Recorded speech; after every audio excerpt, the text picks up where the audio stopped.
റബീഉൽ അവ്വൽ വരുമ്പോൾ ആഘോഷിക്കണോ വേണ്ടേന്ന് ആരും സംവാദം നടത്തേണ്ട ആവശ്യമില്ല, തർക്കം നടത്തേണ്ട ആവശ്യമില്ല. റബീഉൽ അവ്വൽ വരുമ്പോൾ നിന്റെ ഉള്ളിൽ ഒരു സന്തോഷം വരുന്നുണ്ടോ? നീ ആഘോഷിച്ചോ. ആ സന്തോഷം മഹബ്ബത്ത് കൊണ്ട് യാന്ത്രികമായി വരുന്ന സന്തോഷമാണ്. ഉമ്മാനെ സ്നേഹിച്ചത് നിയമം മൂലം പഠിച്ചത് കൊണ്ടല്ല. ഉപ്പാനെ സ്നേഹിക്കുന്നത് നിയമപുസ്തകത്തിൽ നിന്ന് പഠിച്ചതല്ല.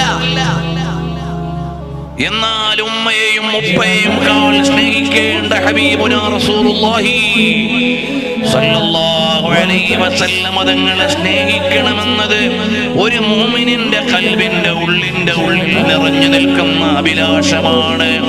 അഹ്യാ റബീഅൽ ഖൽബി ശഹറുൽ മൗലിദി.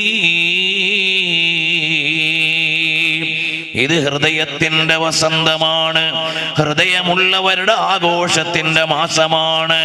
മദീനയോട് ചേർന്ന് ഹൃദയമുള്ളവരെ റബീഉൽ അവ്വൽ വരുമ്പോ ആരും പറയാതെ ഉള്ളിൽ വെളിച്ചം വരും, ആരും പറയാതെ ഉള്ളിൽ ആഘോഷം വരും, ആരും പറയാതെ നബി കീർത്തനത്തിന് ഹൃദയം ഒരുങ്ങും, വീടൊരുങ്ങും.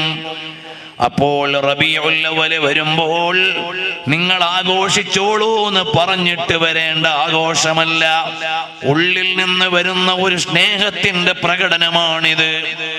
അല്ലാതെ നിയമം കൊണ്ട് സ്ഥാപിക്കേണ്ട കാര്യമല്ല. ഇതൊരു മഹബ്ബത്തിന്റെ പ്രകാശനമാണ്, അനുരാഗത്തിന്റെ അടയാളമാണ്.